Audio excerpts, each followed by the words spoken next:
When we first started talking about scheme expressions, you may recall we said every expression has a syntax, how we legally glue things together, a semantics, how we decide the meaning associated with an expression, and a type. And we haven't said a lot about types so far. Today we're going to come back to that topic to talk about types associated with the expressions, and especially so we can use that to reason about procedures and to see what kinds of procedures we can build in our language. So let's motivate the idea of a type. Consider the following two little examples. The first expression certainly will evaluate correctly to the value 15. The second expression we know should give an error. Even though we'd like sometimes to give a high 5, we can't add high to 5, basically because plus, the primitive addition operation, is expecting to get in integers or at least numbers as its input, and high of course is not. Hence the error. Note what this says. It says the procedure has associated with it an idea of what kind of object it expects as input. It's expecting particular types. And here, since we've given a string to this procedure, it's going to complain and say, I can't do this job. So now let's formalize this idea. We want to assign a type to virtually every kind of expression in our language. We've already seen some basic primitives, numbers, which are a type, strings, another type, booleans, a third type, and symbols or names for things, to which we'll be returning in a few lectures. For some things like numbers, we could actually be more specific, for example, distinguishing integers from real numbers. As we saw with our motivating example, we typically want to know the type of a data structure in order to decide if some procedure is appropriate to apply to that type. These basic primitive data types will usually be sufficient to handle the cases we'll see.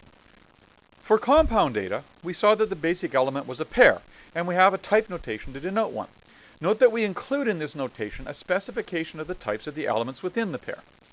We also saw that we could construct a list out of pairs, so we can create a type notation for that as well. In essence, we are creating a formal definition for a list. We specify that this compound data structure is recursively defined as a pair, whose first element is of some type A, and whose second element is either another list or the empty list. This exactly reflects the description we gave when we introduced lists. Note that in our type specifications, we can include the possibility of alternative types of elements, as shown in the example. Now, we don't just have data structures in our language, we have procedures that operate on them. So we want to identify different types of procedures as well. We will do this by creating a notation that indicates the number of arguments to a procedure, the type of each, and the type of the value returned by the procedure. For example, number maps to number would indicate a procedure that takes a single number as input and returns a number as output. We've now seen that for procedures, we can also associate a type. In particular, we can specify for a procedure that it expects a particular number of arguments, and each argument is expected to be of a particular type. Moreover, the procedure's output is also of a particular type. And thus, going back to our original example, we know that integer addition has a particular expectation on the types of arguments. So we can represent this with the following little notation. We say the type of this procedure is denoted by two numbers being mapped to a number. The first part designates both the number of arguments the procedure takes and the kinds of objects they should be, and the second part indicates the kind of output that will be produced by this procedure. This means we can now extend our ability to talk about objects to procedures, and here are some examples. The expression 15 obviously is just a number. The expression high in double quotes is obviously a string. The name square we know has been bound by our earlier examples to procedure, and it therefore has the type of mapping a number to a number. The expression greater than, something that's built in, takes in as input two numbers and maps them to a boolean or a true-false value. You can see how the specification of the number and type of arguments and the type of result capture the overall type of the procedure. And in fact, we can think of this as a kind of contract. It says for this procedure, if the inputs are of the right type, and there's the right number of them, the procedure will return a value of the specified type. Otherwise, all bets are off. Note that it doesn't say the procedure will compute the right value. It just says that it's going to give us the right type of thing out. There's a more detailed contract that deals with the actual computation of the procedure. Note as an aside that some languages require the programmer to explicitly state this contract. For example, in C or in Java or other strongly typed languages, the programmer must state at the time of definition what kinds of arguments the procedure expects and what kind of result will be returned. This allows the system to check for possible errors and can help the programmer, but it also restricts the flexibility of the programmer. Scheme is known as a weakly typed language. It doesn't require such explicit type declarations, but a good programmer is going to take advantage of such discipline, as we're going to see shortly. We can actually make this very formal, just for a second. To be very precise about types, a type describes a set of scheme values. For example, the mapping number to number, which describes a procedure, actually describes a set. It describes the set of all procedures whose result is a number and which require one argument that must also be a number. So that therefore this designation of a type includes a whole bunch of procedures. When we're talking about scheme values, we say that every scheme value has a type. It turns out that some values can be described by many types, and in that case we will always choose the type which describes the largest set in order to characterize that particular value. Now you may be wondering about some of the other things. What about things like define? And remember we said things like define or other special form keywords do not name values. It was unspecified what define did in the lower part of that two-world view, for example. And therefore special form keywords we say have no type. Let's see if you're getting this. Here are three example scheme expressions. If you evaluate each one of them, it's going to return a particular kind of object. And you ought to be able to now figure out what is the type associated with the value returned by each of these expressions. When you're ready to look at the answers, hit the next button and on your browser and we'll move on. So we know the first thing should return a procedure because the lambda is going to make that procedure for us. We know the number of arguments is 3. Each of them we can see should be a number because A is used in a position where greater than expects a number, and B and C are used in a position where plus expects numbers. And what's the value returned? Well, if you look at both the consequent and the alternative clause of the if, we can see that the procedures there will return numbers, therefore lambda will also return a number. For the second one, we again know it's a procedure, so it's going to be a mapping. The input P, we can figure out its type by looking at where it's used. It's used as an expression inside the if that expects a return value of a Boolean. Therefore, P must itself be a Boolean. And what's returned by the overall lambda? Well, again, both the consequent and the alternative return the same type of thing, a string, so the whole procedure will return a string. And of course, the last one isn't a procedure at all. This is just a normal expression involving numbers, and the type returned by the value of the object is a number.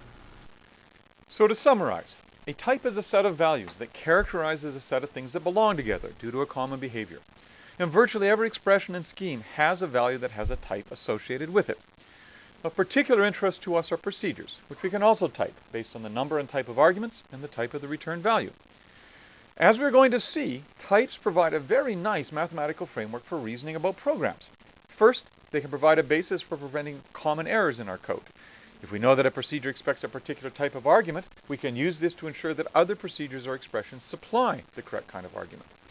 Second, we're about to see how types of procedures can serve as a key tool in helping us design other procedures by providing a framework for understanding how values are passed between procedures. In the rest of this lecture, we're going to use this idea to explore how we can create complex but powerful procedures that manipulate a wide range of information beyond simple numbers. So why bother with types? Well, we're going to see that they're very useful in helping us reason about procedures, in particular to help us catch errors and to deduce what kinds of inputs and outputs different sorts of procedures should take. So in the rest of this lecture, we're going to see how quickly we can build up to deal with complex patterns where procedures take not just numbers but whole different kinds of beasts in. To do this, let's go back for a second and think about what procedure abstraction is really about. The goal of a procedure is to capture common patterns. Here are, for example, 3 common patterns. I'm multiplying something by itself, whether it's a number or some name for a number. So what I'd like to do is capture that common pattern in a procedure. And of course we know how to do that. We create a lambda that has one formal parameter to be the part of the pattern we want to have replaced, and a body, which is the actual pattern we're going to want to execute when we go ahead and use this procedure. But the key point to stress is what the lambda is doing, what that procedure is doing when it makes an abstraction, is capturing a common pattern that we can reuse over and over again. And of course, once we've captured that common pattern, we want to be able to refer to it, so we give a name to the procedure. And note now we can also characterize the type of this procedure. This is simply something that takes a number as input and gives out a number as output. So the key idea when we use that idea of procedural abstraction is we took a common pattern, we captured it, and gave it a name so we could treat it as if we had a handle on that particular concept. We now have the notion of square as a primitive unit that we can use without worrying about the details of how it's actually done. Now, let's take the idea of capturing patterns and see how far we can push it. So here are 3 different expressions from mathematics. We have the sum of the integers starting at 1, the sum of the squares of the integers starting at 1, and a funny sum that is 1 over the squares of the odd integers. And in fact, the mathematicians know there are formulas for determining what the values of each of these are. The third one's kind of interesting because it gives us a pretty good approximation to pi squared. We can certainly write procedures to compute each of these. This is something we've done before. So here are 3 different procedures. One for summing all the integers from a to b, one for summing all the squares from a to b, and one for taking this pi sum. And of course it has the form we expect. It's a nice little recursive call, for example in some integers, that says add a to whatever I get by doing the sum from 1 plus a up to b, and I keep doing that until a is bigger than b, in which case I just add in a 0. And the other procedures follow rather naturally from the things we've already seen. Notice, however, if we stop here, we haven't quite got the same thing. There's a difference between the procedures we've written and the concept of the summation that's going on in the top examples. Each procedure here is just a different thing that does its own summation from one point to another. But there is a common pattern there, and that's the idea of a summation. In fact, the mathematicians know how to capture that. They have a notation that says, here's how to write a sum. And this is a more general pattern that basically says, specify a beginning and an end point, specify what the actual terms are that you're adding, specify any other conditions, and now you've got the idea of creating that sum. Note that this isn't just notation. This is actually a way of saying there's a common pattern here. And now we'd like to know, can we get a hold of the same thing? Well, if we look at our procedure examples, we can see that there clearly is a common pattern here as well. In fact, if I look at these 3 examples, I can highlight the only things that are actually different. And there are 2 of them. There's the actual term that I'm adding in as I do this sum, and there's the method I use to try and get to the next stage. Now, how do we get from things like times 2 or times xx to square? Well, we know what we did. We provided a name for the parameter that was going to be the part of the pattern that would change, and we captured the whole thing in a procedure with that parameter. So let's do the same thing here. We'll need a parameter for the term. We'll need a parameter for the next thing we're going to compute. We also have the parameters a and b, and let's grab this in a procedure. So here's the procedure. I've now got the 4 parameters, and all I've done is substitute in the parameter for each of the places where I was capturing the common pattern. But note, this looks a little different now than the things we've seen before. So let's look at that a bit more carefully on the next slide. So this is interesting. Up until now, whenever we've used a parameter in part of a procedure, we've basically used it to represent a number. And we have procedures that map numbers into numbers. Here, we've got 2 parameters that are different. Clearly, by where they appear in the body of this procedure, they're expecting to be themselves procedures. So does that work? Well, let's first stop and think about what's going on. So what's the type of this procedure? Well, we can write it out. It's this complex looking thing, but we can look at each of the pieces. First, we know this procedure takes 4 inputs, and we see 4 different expressions, and it produces a single output, which we know is a number. And what are the inputs? Well, the first one we can see must itself be a procedure by where it's used, and its type must be that it takes a number as input and produces a number as output. The second term, or second parameter rather, is also just clearly a number. By the same reasoning, the third parameter must be a procedure that maps a number to a number, and the fourth parameter is again just a number. And overall, this whole thing is a procedure. It maps those 4 parameters into a number. It just happens that some of the inputs here are themselves procedures and not just numbers. So this is a new kind of beast. We call this kind of beast a higher order procedure. That is, it's a procedure that takes as input possibly a procedure, and it may in fact also, as we'll see, return as output a procedure as well. This is different from what we've seen so far, and it's going to be something we're using a lot as we go along through the term. Note that the inputs could be named procedures, like square. They could be just a pure lambda itself. In either case, we know by our substitution model that the evaluation will return a procedure that can be then substituted into the body of sum everywhere we want it. And now we see we've captured that common pattern of sum. Some integers, some squares, and pi sum are all now represented as being a different variation on the use of this higher order procedure sum, using parameters of procedures where appropriate and parameters of numbers where appropriate. Does this really work? Well, the easiest way to check it is to pull out the substitution model and try that for a simple example to see that in fact procedures are substituted into the body in the right place to make the computation actually work. And you ought to do that just to convince yourself. So we have now seen how procedures can be passed in as arguments to other procedures. But we can also have procedures return procedures as values. Where might that be useful? Well, here's a simple mathematical example. Let's ask a fundamental question. What is a derivative? First, we know that given some function f, such as the one shown here, there are standard rules for finding the derivative of f, which we denote d of f, as shown. We can easily write down a procedure to compute f, but what is d? In particular, can we write a single procedure for d that would take the derivative of any function? So what do we know about this beast? Well, it needs to map a function to another function, or said slightly differently, it needs to take as input any procedure that represents a numerical function. And it needs to return a procedure with the property that applying that return procedure to any value will give us a good approximation to the derivative of the original function at that value. Numerically, the equation shown will do a decent job for us. So, how do we then capture the idea of big D? Well, here it is. Look carefully at this form. Deriv takes one argument, which we see must be a procedure of one numerical argument. Inside the body of the lambda associated with deriv is a second lambda. This is also a procedure of one numerical argument that returns a numerical value. Thus we can see the type of this procedure is as shown. It takes a procedure to procedure, each of which is a numerical procedure. Now, does this make sense? Sure. Suppose we define square as shown, and we take the derivative. Note the nested parentheses in doing this. The first compound sub-expression should return a procedure as a value for this to make sense. And to see that it does, use the substitution model. We substitute the value of square everywhere in the body of deriv that we see the formal parameter f. The mess that we get does exactly that. Now, if we complete the process, we substitute 5 for x, which reduces to an expression similar to those we've seen before. So we see that this kind of higher order procedure also has a very valuable role. Now, let's see how we can use higher order procedures on data structures. Remember our list from before. We saw that there were common patterns for using lists, especially creating new lists out of old ones. In particular, we had the idea of generating a list, consing it up as we move down another list. We can generalize that idea so that instead of just making a copy of a list, I do something to each element of the list as I make the copy. For example, each of these procedures takes a list as input and generates a new list, transforming each element in a fixed way. The first example squares each element of the input list, the second one doubles each element of the list. Notice the form is very similar to our append example from before. We walk down the input list one element at a time. However, here we actually apply some procedure to the element before adjoining it to the output. Note how the procedures use the selectors and constructors of the data abstraction to extract elements and create elements, and how the recursive structure of the procedure reflects the recursive structure of the data abstraction. Well, this ought to look familiar. Clearly there's a common pattern here.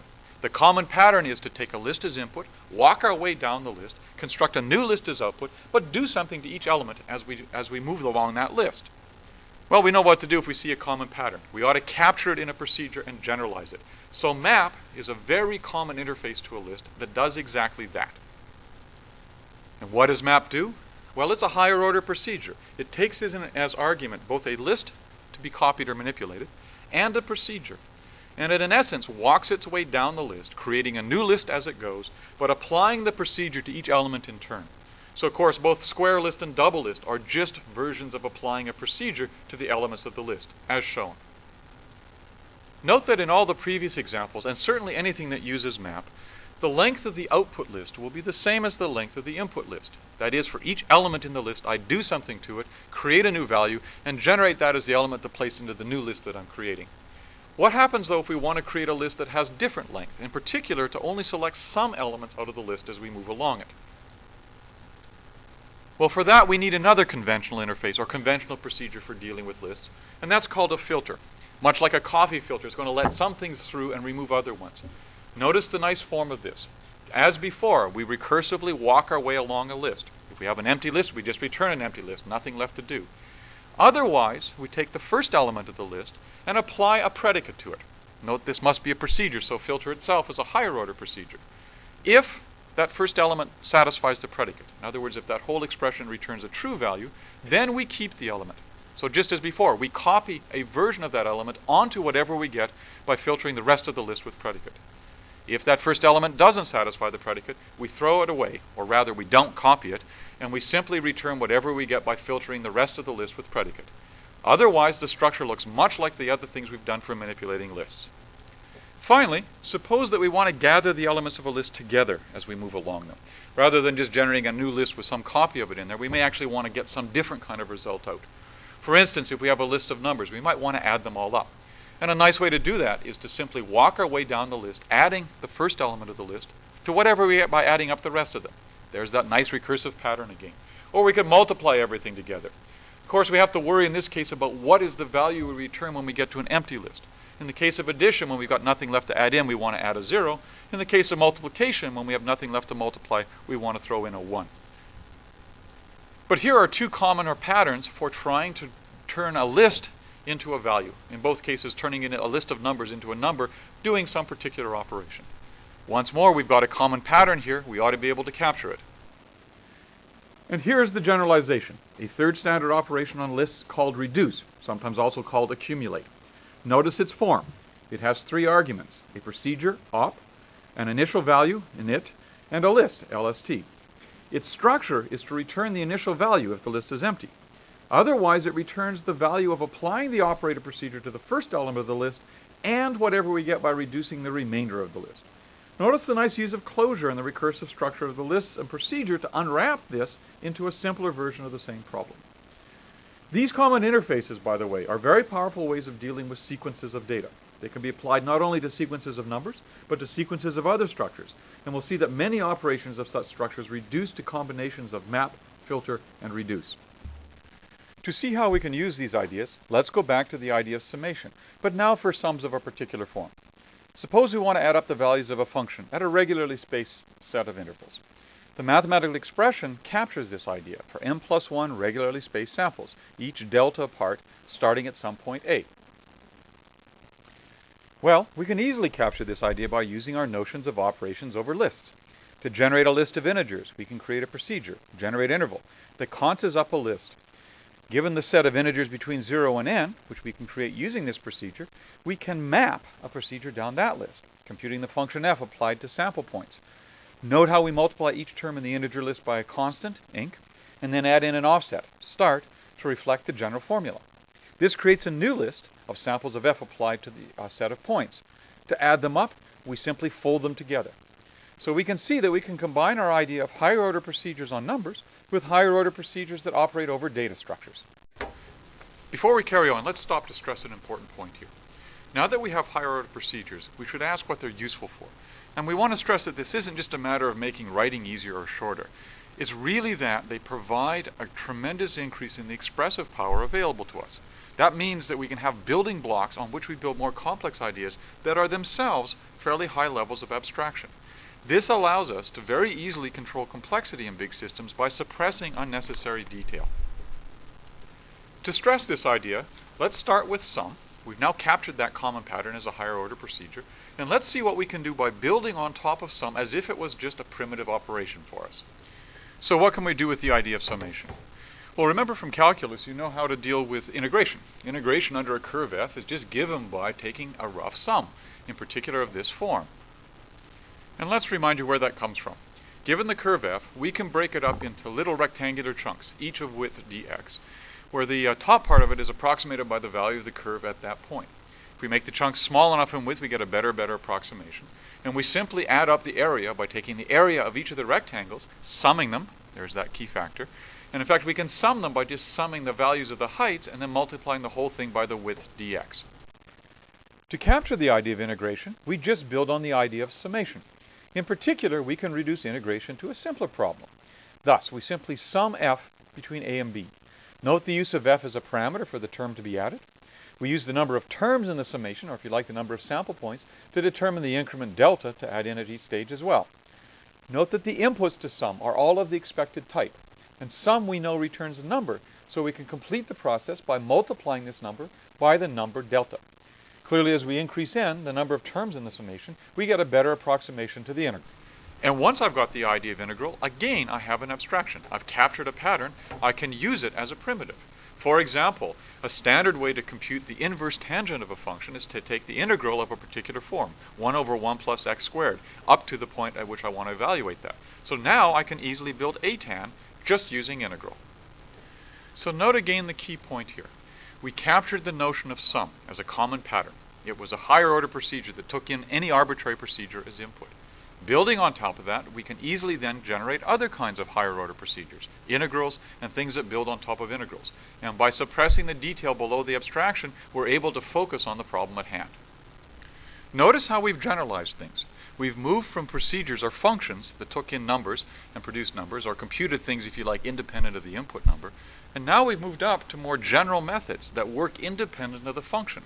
So that in our case of integral, it said, give us any function, and we'll compute the integral of that function for you. Now, let's turn to other ways of capturing common patterns in higher order procedures. Let's go back to square root, but think about it a different way. One way to think about square root is to say the square root of x is defined by that value which is equal to x divided by that value. If we think of this as a transformation or a mapping that takes values of y into x over y, then what we see is if we can find a guess for y that happens to be the square root of x, then f of that value equals that value. And such a y is called a fixed point of f. So this suggests a different way of trying to capture square roots. Namely, try and find a good guess such that applying f of this particular form to that value ends up giving us back exactly the same value. Or in other words, try and see if we can find fixed points. Here's a good way to find fixed points. Start with some guess, call it x1. To get the next guess, which we'll call x2, we'll look at f of x1, that is, apply the function to x1. If that's close, in fact, to x1, then we know we have a fixed point we can stop. Otherwise, we'll let x2 be our new guess, and we'll compute f of x2. In other words, we'll keep computing f of the previous answer until we get close enough. That actually has a familiar ring to it. We looked at something very similar way back when we looked at the first square root. But let's see how we could capture this idea now in a fixed point. And here's the code that'll do it. I need some way of testing whether two values are close enough, and this is a very arbitrary and not particularly good one. What I'm more interested in is the procedure to compute fixed point. Notice what it takes in. It takes in two parameters, a function f that better be a procedure, and a guess, which better be a number, given what we're using it for. Inside a fixed point, we have a helper procedure called try, and it does what? It looks at f of g and decides if they're close enough. If they are, we just return the value.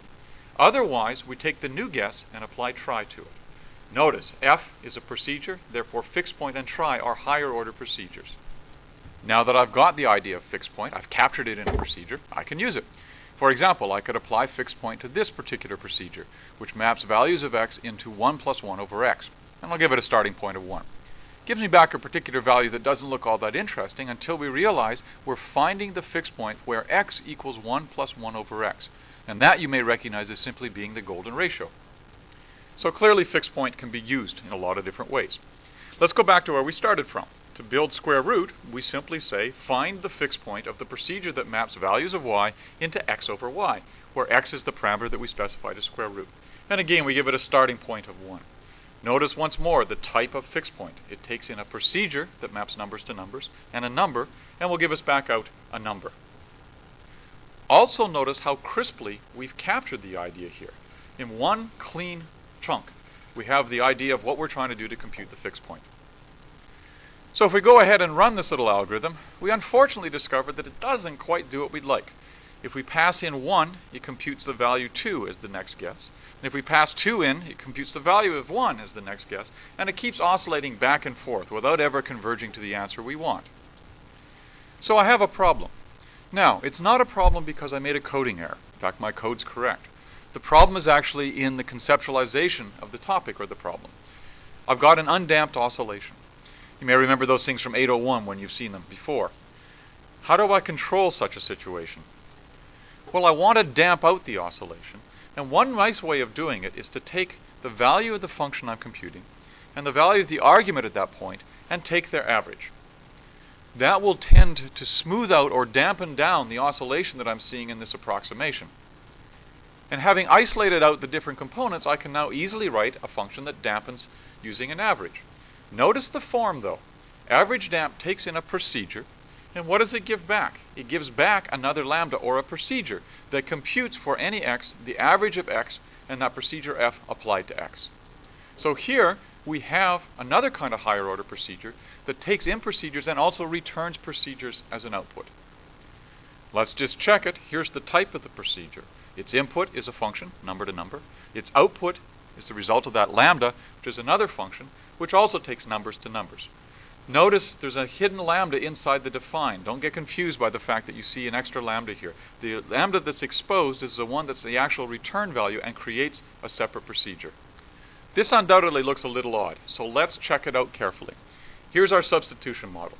I'm going to call average damp on square, starting with a guess of 5. Notice the form. Average damp itself will return a procedure by my type, and therefore the value of that first sub-expression, even though there's a pair of open parens there that look strange, the value of that first sub-expression will itself be a procedure which I can then apply to 5. In fact, when I evaluate that first sub-expression, I get back the body of average damp, which is a lambda of x, average of x, and square of x. By my substitution model, I then take the 5 and substitute it into the body of that lambda wherever I see x, which reduces to evaluating average of 10 and square of 10. Of course, now I can get square of 10. Square itself is a procedure. I apply it to 10, which will give me out 100. And then average, as you might expect, simply takes 10 and 100, adds them up, divides by 2, and I get back 55.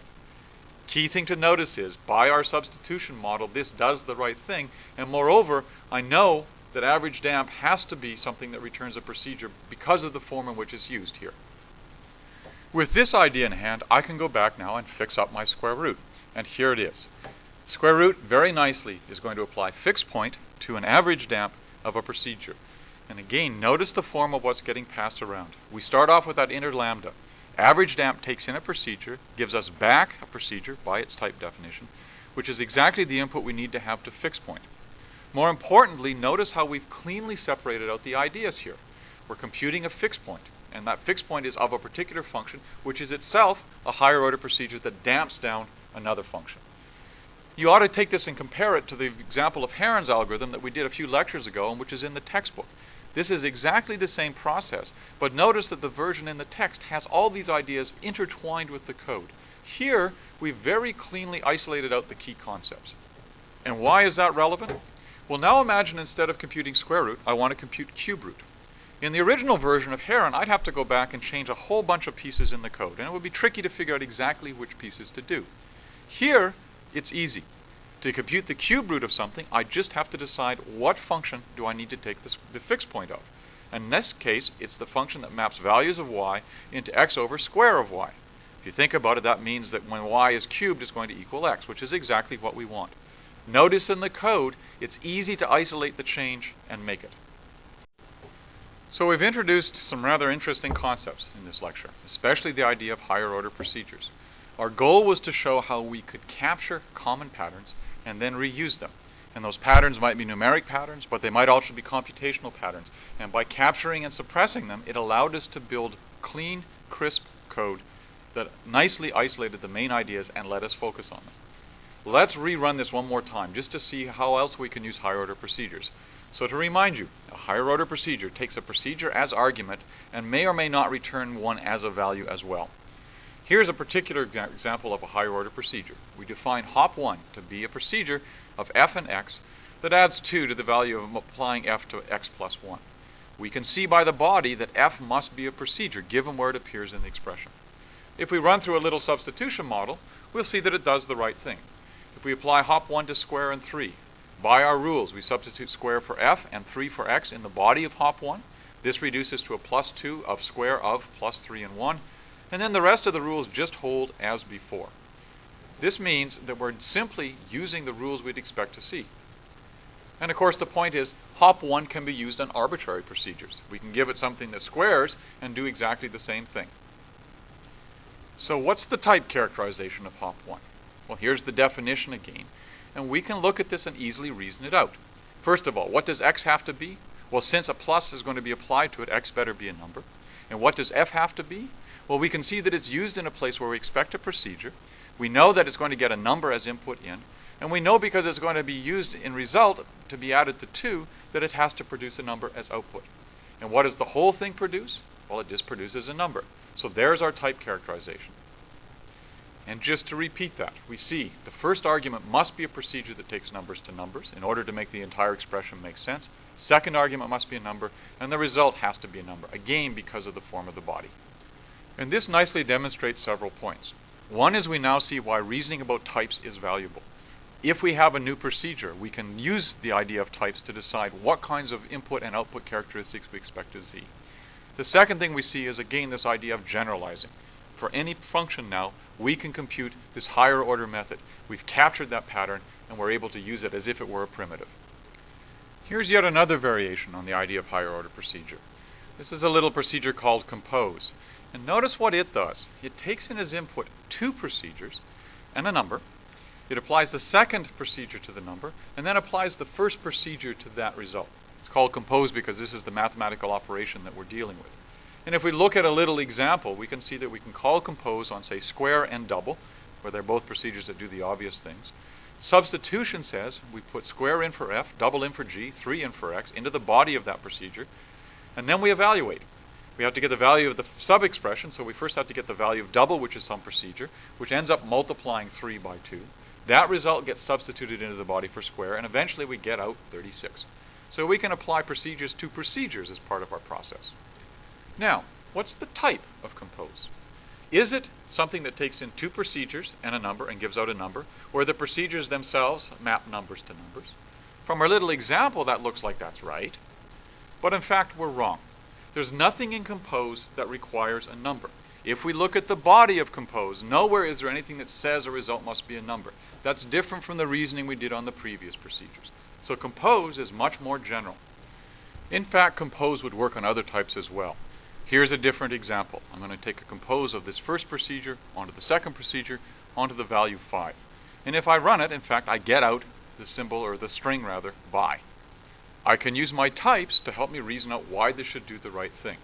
What happens when I use compose? I'm going to apply the second procedure to the third argument. Notice the third argument's a number, and the second procedure takes numbers into booleans. So the value that will be returned will be a boolean. That value then gets substituted in for p in the body of the first procedure. And the if expects exactly that. That procedure takes a boolean in as input and gives out a string as output. And that's why I in fact get a string out as my final value. So compose is more general. As long as the types match up appropriately, we ought to be able to do the right thing. And what does it mean for types to match up? It's not the case that compose will work on anything. And here are a couple of examples where in fact it doesn't. In the first case, we're giving the wrong number of arguments to a procedure, and in the second case, we're giving the wrong type of argument to a procedure. So we still need to use our types to reason through how, in fact, compose will work. So finally, we can reason about the actual type of this higher order procedure compose. And we'll do that using type variables. That is, rather than a particular known type, we'll use a variable to hold the fact that it could be any of several kinds of types. And in that case, we say compose has the type of a procedure A to B, and a procedure C to A, and another type C, all taken by that procedure into type B. The meaning of the type variables: any place where a given type variable appears must match when you fill in the actual operand types. And so you can see why the constraints are here. We know f and g must be functions of one argument. We also know that the argument type of g has to match the type of x. That says, in this case, C as the third operand type has to be the same as the procedure in the second spot, or rather the argument to the procedure in the second spot. Similarly, the argument type of f matches the result type of g, which is why g has to take something into type A, which has to be the type of the input to the procedure f. And then finally, the result of the whole thing has to be the result type of procedure f, so we see that the b's have to match up. So in summary, what do we have? We've taken the idea of capturing common patterns in procedures, and we've generalized it. We've generalized it from simply capturing common numeric patterns into capturing patterns of computations themselves. And that's led us to the notion of higher order procedures. Procedures that capture general operations of mapping procedures to values, or capturing patterns over procedures, or maybe even returning a procedure as the output itself. In order to be able to reason about these kinds of higher order procedures, we've used types. They tell us both the number and type of argument a procedure takes, the type of operand that it produces as output, and we've used that to be able to reason about how to put together higher order procedures. Throughout the term, we're going to come back to this idea of using types and using higher order procedures to capture complex patterns in simple components.